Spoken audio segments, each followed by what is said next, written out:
the final bell shrieked, a sound of liberation for every child in the third-grade classroom except one. For 8-year-old Imani Washington, it was just another signal that the day's quiet refuge was over. She packed her worn backpack slowly, deliberately, giving the other children time to stampede out into the hallway. She did not want to be caught in their whirlwind of energy. Their joy felt like a foreign language she no longer spoke. Her teacher, Mrs. Albright, watched her from the front of the room, her lips a thin, tight line of disapproval. "Imani, are you planning on moving in?" The teacher's voice was sharp, a familiar tool she used to chip away at Imani's composure. "No, Mrs. Albright," Imani whispered, her eyes fixed on the peeling sticker of a cartoon sun on her notebook. "I'm going now." She zipped the backpack, the metal teeth catching on the frayed fabric. She had to jiggle it gently, a practiced motion to get it closed. She slipped past the teacher's desk without looking up. She could feel Mrs. Albright's gaze on her back, cold and heavy. It was a feeling she had grown used to, like the constant dull ache of hunger in her belly or the chill that seeped through the window frames in her small apartment. Imani walked the 6 blocks home, her steps measured. She was a small girl, small for her age, with big, thoughtful eyes that seemed to hold the weight of things an 8-year-old should not have to carry. Her glasses, a clunky plastic pair, were held together at the hinge with a small, neat wrap of gray electrical tape. It was her grandmother's handiwork, a temporary fix that had become permanent. Her grandmother, Sarah, was waiting for her. The apartment was on the 3rd floor of a tired-looking building where the hallways smelled of stale cooking oil and damp carpets. But inside their small 2-room space, Sarah always managed to maintain an air of defiant cleanliness. The scent of lemon cleaner fought a losing battle against the building's decay, but it fought nonetheless. Sarah was sitting in her favorite armchair, a worn-out floral piece that sagged in the middle. Her hands, gnarled with arthritis, were busy mending a hole in Imani's school uniform jumper. Her face, a road map of wrinkles and worry lines, softened when she saw Imani at the door. "There's my baby," Sarah said, her voice a low, comforting hum. "How was school?" Imani dropped her backpack by the door. "It was okay, Grandma." It was the same answer she gave every day. It was easier than explaining, easier than describing the way Mrs. Albright's eyes skimmed over her when she raised her hand, or the way the other kids sometimes mimicked the teacher's sighs when Imani spoke. She knew her grandmother worried enough already. Sarah had taken her in a year ago, after the accident. The accident that had taken her mom and dad. The memories were like fractured photographs in her mind. The screech of tires, her mother's scream, the sudden shattering silence. After that, everything had changed. Their bright, airy house was gone. Their laughter was gone. All that was left was this small apartment, her grandmother's dwindling savings, and a quiet, persistent sadness. Sarah had been a rock. She worked part-time cleaning offices downtown, coming home late with weary bones and a fierce, protective love for her granddaughter. But Imani saw the exhaustion in her eyes. She saw the stack of bills on the little kitchen table marked in red with words like "final notice." She saw the way her grandmother would sometimes eat just a piece of toast for dinner, insisting she was not hungry, so that Imani could have the leftover chicken and rice. Imani was a child, but she was not blind. She understood their hardship with a clarity that was both a burden and a motivation. She was tired, she was hungry, she was lonely, but she was not broken. Later that evening, after a small meal of canned soup and crackers, Imani sat at the wobbly kitchen table. She pulled out her most prized possession, a simple, spiral-bound notebook. On the cover, she had written in careful, blocky letters, "The Solution Journal." Her father, a man who had loved numbers and patterns, had given it to her. "Every problem has a solution, Imani Bean," he used to say, tapping her on the nose. "You just have to be brave enough to find it." Inside, the pages were filled with her neat, precise handwriting. Most of it was math. Complex multiplication problems she found in old textbooks from the library. Long division that she practiced until the patterns became a soothing rhythm in her mind. Math was a world that made sense. It was a place of rules and logic, where there was always a right answer. A place where things added up. But there were other things in the journal too. Tucked between geometric proofs and algebraic equations were lists. Problem: the electricity bill is $78.50. Grandma gets paid on Friday. That is 3 days away. Underneath, she would try to work out a solution. Idea: we could use candles, but candles cost money. Idea: we could go to bed when it gets dark. That saves electricity. Another page read, "Problem: the hole in my shoe lets the rain in." Her solution was less practical, more of a wish. Solution: invent a shoe that repairs itself, maybe with a special kind of rubber that grows back. This was her secret world. It was where she processed her grief, her fear, her powerlessness. She wasn't just a poor little girl with taped-up glasses. She was a problem solver, a finder of solutions.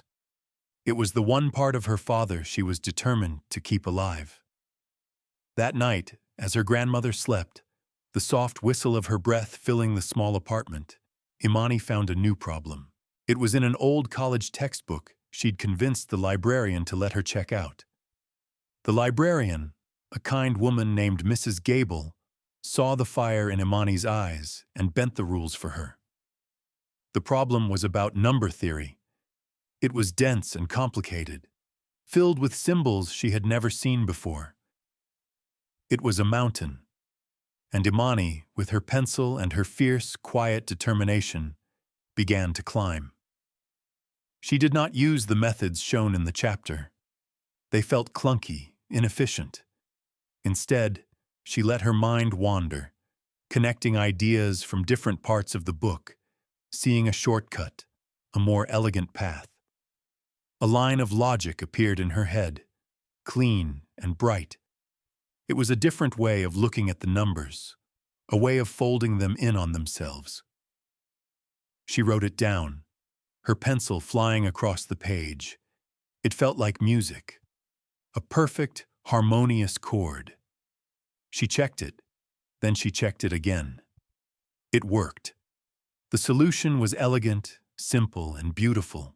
She smiled, a rare, genuine smile that reached her big, thoughtful eyes. She had found the answer. She did not know, as she drifted off to sleep with the notebook clutched in her hands, that this one solution would change everything. She did not know that the next day, her quiet world of numbers was about to collide with the loud, harsh world of prejudice. And she did not know that she was about to face a problem far more complex than anything in her journal. The next morning, a strange energy crackled in the air at school. The hallways were cleaner. The principal, Mr. Harris, stood by the entrance, his suit freshly pressed, a nervous smile plastered on his face. "Big day today, kids," he announced to the students as they filed in. "We have a very special guest." In class, Mrs. Albright was a different person. Her usual scowl was replaced by a strained, sugary smile. She had applied a fresh layer of bright pink lipstick, and it made her thin lips look even more severe. "Class," she began, her voice artificially bright. "Today, we are honored to have a visitor from one of the most prestigious universities in the world. Please give a warm welcome to Dr. Evelyn Reed from the Massachusetts Institute of Technology." A woman stood up from a chair in the back of the room. She was not what Imani expected. She wore simple jeans, a gray sweater, and comfortable-looking sneakers. Her hair was a cascade of salt and pepper dreadlocks pulled back into a loose ponytail, and her dark eyes were warm and observant. She looked more like a friendly artist than a famous professor. "Good morning, everyone," Dr. Reed said, her voice calm and gentle. "Please just call me Evelyn. I'm just here to see how you all learn. Don't mind me." She gave them a small, reassuring smile and sat back down, taking out a small notepad. Mrs. Albright beamed, but Imani could see the tension in her shoulders. She wanted to impress this woman. She wanted to show off. "Well, Evelyn," Mrs. Albright said, turning to the chalkboard with a flourish, "we were just about to tackle a real brain teaser. Something to get the little gray cells working." She wrote a problem on the board. It was a multi-step, complex arithmetic problem involving large numbers and several operations. It was designed to be difficult, to take time. It was a performance. Mrs. Albright was the ringmaster, and the students were her trained animals. "Now," she said, tapping the board with a piece of chalk. "Who would like to start us off? Remember our steps. Show your work. No shortcuts." Her eyes scanned the room, deliberately passing over Imani. A few students raised their hands hesitantly. Mrs. Albright called on them one by one, guiding them through the tedious textbook process. The minutes ticked by. The problem was a slog. Imani watched, her mind working faster than the chalk on the board. She saw the answer almost instantly, but she also saw something else. She saw a path to that answer, a beautiful, swift current that flowed right through the middle of the clunky, step-by-step process Mrs. Albright was demanding. It was a variation of the same elegant logic she had used in her journal the night before. Her heart started to beat faster. A war raged inside her. One voice, the voice of her father, urged her on. "Every problem has a solution, Imani Bean. Be brave enough to find it." But another voice, the voice of caution and fear, held her back. It was the voice of Mrs. Albright's constant disapproval. It was the memory of being told her questions were disruptive, or her ideas were silly. It was the sting of public correction. Her friend, Maya, who sat next to her, saw the look on her face. She saw Imani's hand twitch, ready to rise. Maya leaned over and whispered, her voice barely audible, "Don't do it, Imani. She'll just get mad at you again. You know how she is." Maya was right. It was a risk, a big one, to challenge Mrs. Albright's method, especially in front of an important guest, was to invite humiliation. It was safer to stay small, to stay silent, to keep her beautiful solution locked away in her head, a secret just for her. But then she glanced at the back of the room. Dr. Reed was not watching Mrs. Albright. She was watching the students. Her gaze was patient, searching. She was not looking for performance. She was looking for thought. And Imani thought of her journal. What was the point of finding solutions if you were too afraid to share them? What was the point of having a gift if you kept it hidden in the dark? The cost was high. The potential for shame was immense. But the cost of staying silent, of letting her own fear extinguish her father's legacy, felt even higher. She took a deep breath. It felt like plunging into icy water. Her hand, small and trembling, went up. Mrs. Albright was in the middle of praising another student for correctly carrying a 1. "Excellent, Jason. C class. That's how we follow the rules." Then she saw it. Imani's hand, held high and determined. A flicker of annoyance crossed the teacher's face. It was a disruption to her carefully orchestrated show. She ignored it for a moment, hoping it would go down, but it stayed up. With a theatrical sigh, heavy with condescension, she stopped. "Yes, Imani? Do you have a question?" The tone implied that any question would be an unwelcome interruption. "Not a question, Mrs. Albright," Imani said, her voice quiet but clear. "I think I have the answer, and a different way to get it." A dangerous silence fell over the classroom. The other children froze. They knew this territory. This was the moment before the storm. Maya shot Imani a look of pure panic. Mrs. Albright's sugary smile vanished completely. It was replaced by a cold, hard mask of authority. She was being challenged, publicly, by the one student she had worked so hard to put in her place. "A different way?" "Mrs. Albright repeated, her voice dripping with sarcasm. "Is that so? And here I was, thinking the way taught in every textbook in this country was sufficient. But please, Imani, enlighten us. Come to the board and show us your special method." It was a trap. The invitation was a dare, a prelude to mockery. Every child in the room knew it. Imani knew it. Her legs felt like lead as she stood up and walked to the front of the classroom. The floorboards seemed to creak louder under her worn-out shoes. The room felt vast and exposed. She took the piece of chalk from Mrs. Albright's outstretched hand. The teacher's fingers were cold. Imani turned to the board, her back to the 20 pairs of eyes watching her, and the two most important pairs of eyes. Her teachers filled with malice, and the professors filled with what? Curiosity? Pity? "Well?" Mrs. Albright prompted, crossing her arms. "We're all waiting." Imani took a shaky breath. She ignored the large, half-finished problem on the right side of the board. She went to a clean space on the left. She did not write out long strings of multiplication or addition. Instead, she wrote the core numbers of the problem. Then, she started breaking them down into their prime factors and grouping them in a way that was completely unconventional. She was using principles of modular arithmetic, a concept she didn't have a name for but understood intuitively. It was about remainders and cycles. She drew circles and arrows, connecting the numbers in a visual web. It looked less like arithmetic and more like a diagram, a secret code. To the untrained eye, it was just scribbles. A few seconds passed. Then a snicker erupted from the back of the class.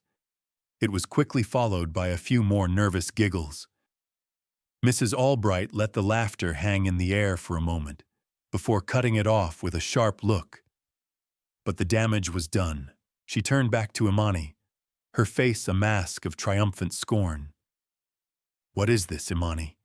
she asked, her voice loud and sharp, designed to humiliate. "What is this nonsense? Are you drawing pictures? I thought we were doing mathematics, not arts and crafts." Imani's face burned. She tried to speak, to explain the logic. It's a faster way. If you see how the numbers relate to the base, you don't have to do all the big calculations. You can just find the remainder. The answer is—" "The answer," Mrs. Albright interrupted, snatching the chalk from Imani's hand, "is found by following the instructions. This," she said, gesturing dismissively at Imani's elegant diagram, "is just a mess. It's gibberish. You are making things up to get attention, and you are disrupting the lesson. A very important lesson, I might add." Imani stood frozen, her hand still in the air where the chalk had been. The world seemed to shrink, narrowing to the teacher's angry face and the smirks she could feel on the faces of her classmates. Her solution, her beautiful, perfect solution, was being called nonsense. Gibberish. a cry for attention. "I'm not," Imani whispered, her voice cracking. "It's real. It works." "Enough," Mrs. Albright snapped. Her patience, thin to begin with, was gone. She was furious. The guest professor was watching this whole embarrassing spectacle. "I have had enough of your theatrics, young lady. You clearly cannot handle being part of the class today. Go and stand in the corner. And you will stay there until you are ready to apologize for wasting our time and trying to show off." Tears welled in Imani's eyes, hot and shameful. She would not let them fall. She would not give Mrs. Albright the satisfaction. Her body felt numb as she walked to the corner of the room, next to a filing cabinet and a poster of the solar system. She turned to face the wall, the cool, painted cinder block just inches from her nose. The humiliation was absolute. It was a physical weight pressing down on her, crushing the breath from her lungs. She was a spectacle, the difficult girl, the one who made things up. She could hear Mrs. Albright clearing her throat, her voice returning to its falsely sweet tone as she addressed the class again. "Now where were we? Ah, yes. Let's get back to the correct way of doing things." The lesson resumed. The scratching of chalk on the board continued. But Imani heard none of it. All she could hear was the pounding of her own heart and the echo of her father's voice, now a painful whisper. Be brave. She had tried to be brave, and this was her reward. Public shame. Utter defeat. She squeezed her eyes shut, wishing she could disappear into the wall. From the back of the room, Dr. Evelyn Reed had watched the entire exchange without a word. Her calm, observant expression had not changed, but her eyes had narrowed. She had seen the teacher's petty tyranny, the casual cruelty designed to crush a child's spirit. She had seen the other students, cowed into silence, and she had seen the diagram on the board. It was not gibberish. It was not nonsense. It was, to her trained, expert eye, astonishing. As Mrs. Albright droned on about carrying numbers, Dr. Reed quietly stood up. Her movement was so silent that at first no one noticed. She walked slowly, deliberately, to the front of the room, her gaze fixed on the chalkboard, on Imani's scribbles. Mrs. Albright faltered mid-sentence when she saw the professor standing beside her. "Dr. Reed, is everything all right?" she asked, a hint of nervousness creeping back into her voice. Dr. Reed didn't answer immediately. She reached out and lightly traced one of the arrows Imani had drawn. Her expression was one of intense concentration, followed by a slow, dawning amazement. "This," Dr. Reed said, her voice quiet but carrying an undeniable authority that cut through the classroom chatter. The room went dead silent. "This is fascinating." Mrs. Albright forced a laugh. "Oh, that's just Imani being imaginative. She gets a little carried away. We're trying to work on her focus." Dr. Reed turned her head slowly and looked at Mrs. Albright. It was a long, cold look, a look that assessed and judged and found wanting. "Imaginative?" she repeated. "Ma'am, what you call imaginative, we at MIT call number theory. Specifically, this is a beautiful, intuitive application of modular arithmetic." She picked up a fresh piece of chalk. "What she's done here," she said, turning back to the board and addressing the entire class, "is recognize that you don't need to calculate the full value of these large numbers. You can simplify the entire problem by understanding their relationship to a modulus. She's found a shortcut that is not only valid, but orders of magnitude more efficient than the standard long-form calculation." Mrs. Albright's face began to lose its color. "Modular what? That's university-level mathematics. That's impossible. She's 8 years old. She must have copied it from somewhere. She's a cheater. The accusation was desperate, a last-ditch effort to save face. Dr. Reed's gaze hardened. "A cheater?" she said, her voice dropping, becoming dangerously quiet. "Or a prodigy? Do you have any idea how rare it is for a mind to make this kind of intuitive leap? To construct a proof like this without formal training? This isn't cheating. This is brilliance." She turned and looked towards the corner, where Imani stood with her face to the wall, trembling. Her voice softened. "Imani?" Imani flinched at the sound of her name. Slowly, hesitantly, she turned around. Her face was streaked with silent tears. "Imani," Dr. Reed said again, her voice gentle and full of respect. "Can you come here, please? I want you to explain your thinking to me. I want to understand how you saw this." Imani hesitated, looking from the kind face of the professor to the aghast, pale face of her teacher. Mrs. Albright stood frozen, her mouth slightly agape.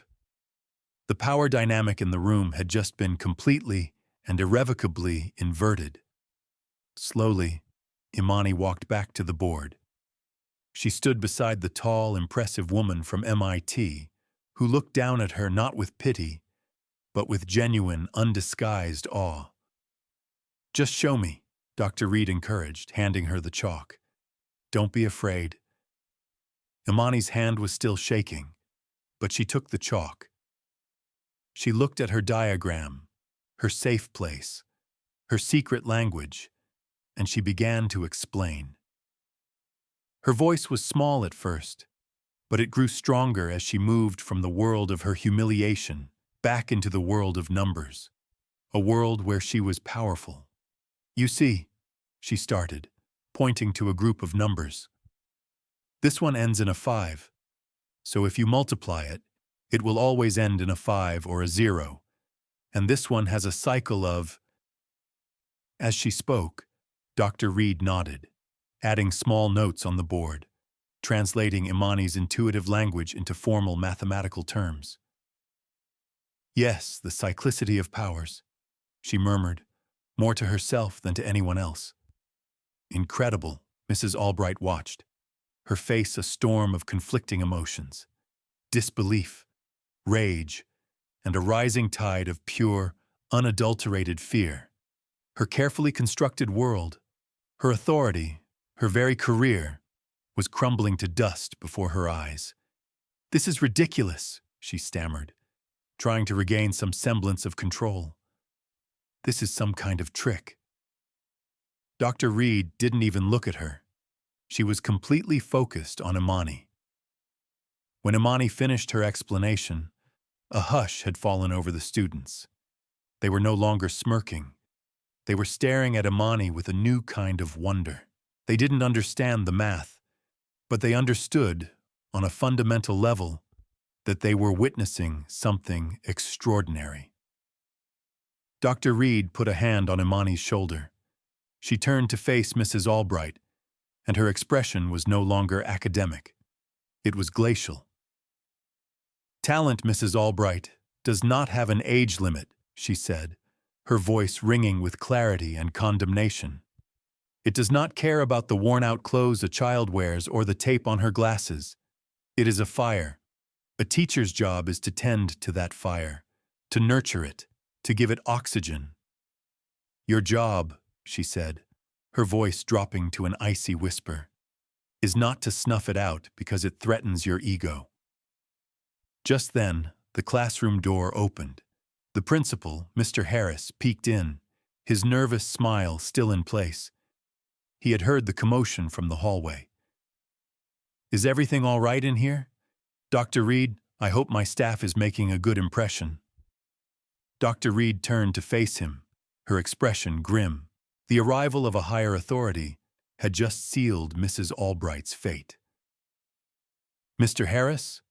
Dr. Reed began, her voice calm but loaded with an authority that went far beyond that of a guest speaker.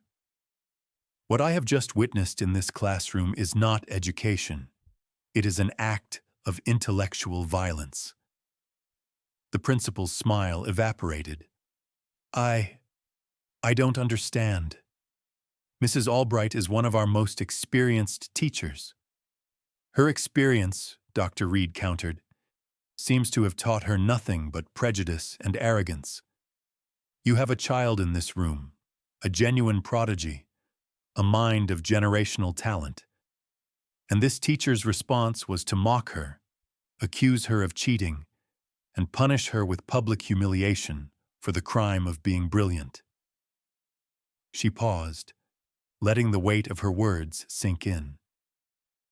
My name is Dr. Evelyn Reed, and yes, I am a professor at MIT, but I am also the founder and director of the Reed Foundation for Educational Advancement. We have a $50 million endowment dedicated to finding and nurturing gifted young minds in underserved communities. I am here today, at this school, to scout for the inaugural recipient of our flagship scholarship program. Mr. Harris's face went completely white. He looked from Dr. Reed's furious face to Mrs. Albright's terrified one, and then to the small, 8-year-old girl standing at the chalkboard, a diagram of genius scrawled beside her. The pieces clicked into place with horrifying clarity. He was not just looking at a disrespected guest. He was looking at the loss of a life-changing opportunity for his school and a public relations nightmare of epic proportions. Mrs. Albright, he said, his voice a strangled whisper. My office, now. But, Principal Harris, she... Mrs. Albright stammered, pointing a trembling finger at Imani. Now! He barked, his voice filled with a panic that had morphed into rage. He turned to Dr. Reed, his expression pleading. Dr. Reed, I am so sorry. This is unacceptable. This is not what our school stands for. Dr. Reed held up a hand. Save your apologies, Mr. Harris. What happens next will tell me what your school truly stands for. Defeated, Mrs. Albright shuffled towards the door, her face ashen. She wouldn't look at Imani. She couldn't. As she passed, her career already in ashes around her, the students watched in stunned silence. The tyrant of their classroom had been dethroned. After the door closed behind the principal and the disgraced teacher, Dr. Reed knelt down so she was at eye level with Imani.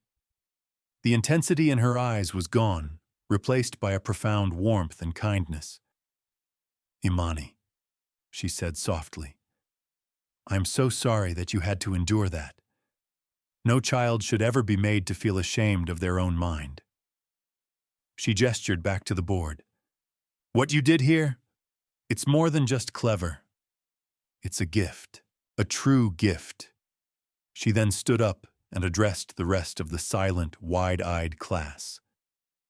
Everyone, your classmate Imani has just done something remarkable. She has shown us that there is always more than one way to see a problem, that the most powerful tool you have is not the rules someone else gives you, but your own unique way of thinking. She picked up a brand new piece of chalk and held it out to Imani. Imani Washington, she said, her voice full of pride. Would you do us the honor of walking us through your solution one more time? From the beginning. A switch had been flipped inside Imani. The fear and humiliation were still there, but they were being crowded out by a new, soaring feeling, vindication. She took the chalk. Her hand was steady now. She turned to the class. This time, she wasn't a girl being punished. She was a teacher. She looked at her peers, at Maya, who was staring at her with tears in her own eyes, a look of awe and apology on her face. Imani began to speak, her voice clear and confident. She explained her beautiful logic, her secret language, and this time, everyone listened. They didn't understand all of it. but they understood the magic of the moment. They were in the presence of something special. When she finished, a beat of silence hung in the air. Then one student started to clap, then another. Within seconds, the entire classroom erupted in thunderous applause. It was loud, chaotic, and joyous. It was a sound of liberation, not just for Imani, but for all of them. They were cheering for the girl who had been brave enough to speak, and in doing so, had freed them all. That afternoon, Dr. Reed met with Imani and her grandmother, Sarah, in the principal's now vacant office. Mr. Harris had offered it to them, his face still pale with shock and a desperate desire to make amends. Sarah had been called from her cleaning job, her heart pounding with worry the whole way to the school, fearing the worst. When she arrived, she found her granddaughter not in trouble, but sitting beside a distinguished-looking woman, a cup of juice in her hand, looking more confident than Sarah had seen her in a year. Dr. Reed explained everything. She told Sarah about Imani's brilliance, about Mrs. Albright's cruelty, and about the true purpose of her visit. Sarah listened, her hand over her mouth, tears streaming down her face. They were not tears of sorrow, but of overwhelming pride and relief. "Your granddaughter, Mrs. Washington," Dr. Reed said, her voice gentle, "is a once-in-a-generation mind, and my foundation wants to ensure she has every resource she needs to fly." She slid a thick folder across the table. "This is a formal offer for Imani to become the first recipient of the Washington Grant." She had already named it after Imani. "It is a full, comprehensive scholarship. It will cover her tuition at the Meridian Academy, the top STEM-focused private school in the state, from now until she graduates high school." Sarah's eyes widened. The Meridian Academy was a place for the children of senators and CEOs. It was a dream world, completely unattainable. "But that's not all," Dr. Reed continued. "The grant is not just for schooling, it is for well-being. It includes a housing stipend that will allow you and Imani to move into a comfortable, secure apartment in the Meridian School District. It includes a healthcare plan that will cover all of your medical needs." "All of them," she repeated, looking pointedly at Sarah's arthritic hands. She paused, then added the final life-altering piece. "And it includes a personal stipend for you, Mrs. Washington, of $52,000 a year, so that you can quit your job and focus on what's most important. Supporting this incredible young lady, you will never have to worry about a bill again." Sarah let out a sob, a sound of a lifetime of burdens suddenly lifting from her shoulders. She pulled Imani into a fierce hug, rocking her back and forth, whispering, "Your daddy, oh, your daddy would be so proud. He always knew. He always knew you were special." Imani hugged her grandmother back, burying her face in her shoulder. The tension she had carried in her small body for so long finally began to dissolve. The constant worry about money, about food, about their future, it was all just gone. Within a week, their lives were transformed. Movers hired by the Reed Foundation arrived at their old, cramped apartment. They packed not their old, worn-out furniture, but the few sentimental items Sarah and Imani wished to keep. Everything else was to be new. They moved into a bright, 3-bedroom apartment in a quiet, tree-lined suburb. It had a modern kitchen with a refrigerator that was fully stocked with fresh food. It had a balcony overlooking a park. Imani's room was painted a soft blue and filled with books. On her new desk sat a state-of-the-art laptop computer. The day they moved in, a delivery truck arrived. It was filled with boxes, new clothes for both of them, new shoes for Imani, sturdy, comfortable shoes with no holes, and a box containing several new pairs of glasses, lightweight and stylish. The gray electrical tape was finally retired, but the greatest gift was the change in her grandmother. Without the weight of financial struggle and back-breaking work, Sarah seemed to grow younger. The deep lines of worry on her face softened. She laughed more. She started a small garden on their new balcony. For the first time in a long time, she looked truly happy. Meanwhile, the fallout at Imani's old school was swift and decisive. Mrs. Albright was fired. The school board, under immense pressure after an anonymous source leaked the story to a local education blog, permanently revoked her teaching license. Her name became a whispered cautionary tale among educators in the state about the poison of prejudice and ego. She was ruined, unable to ever stand in front of a classroom again. But Dr. Reed's influence didn't stop there. She worked with the school district to implement a mandatory new professional development program for all teachers. It focused on implicit bias training and identifying gifted students in unconventional ways. They called it the Imani Initiative. A plaque was placed in the lobby of Imani's old school, honoring her and stating the school's new commitment to nurturing every child's unique potential. It was a symbolic gesture, but a powerful one. Imani started at the Meridian Academy the following month. She was nervous at first, walking into the grand brick building, but her fear quickly faded. Here, her questions were not seen as disruptions, but as signs of a curious mind. Her unique methods were not mocked, they were celebrated. Her teachers encouraged her, challenged her, and gave her the space to explore the farthest reaches of her intellect. She found friends who shared her love of learning, kids who thought talking about prime numbers at lunch was fun.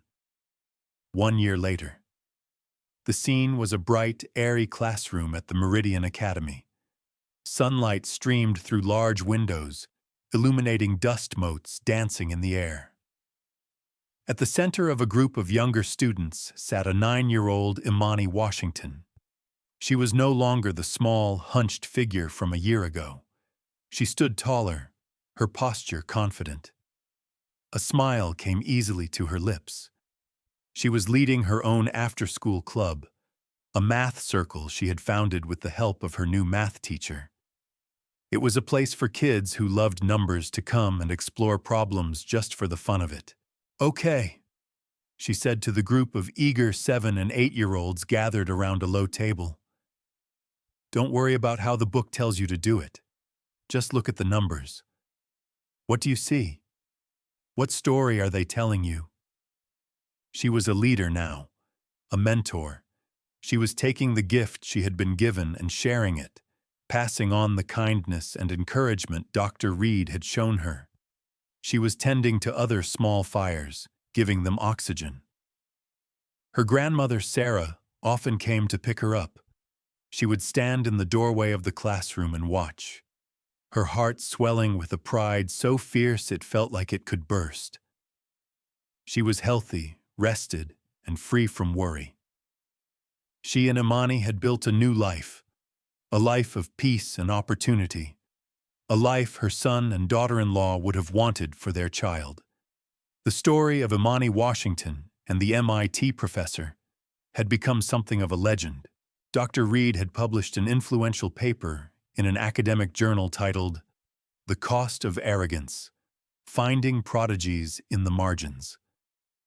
It didn't name Mrs. Albright or the school, but the details were specific enough that the message was clear. It sparked a national conversation about educational equity and the biases that often blind educators to the talent right in front of them. The Washington Grant, run by the Reed Foundation, had expanded.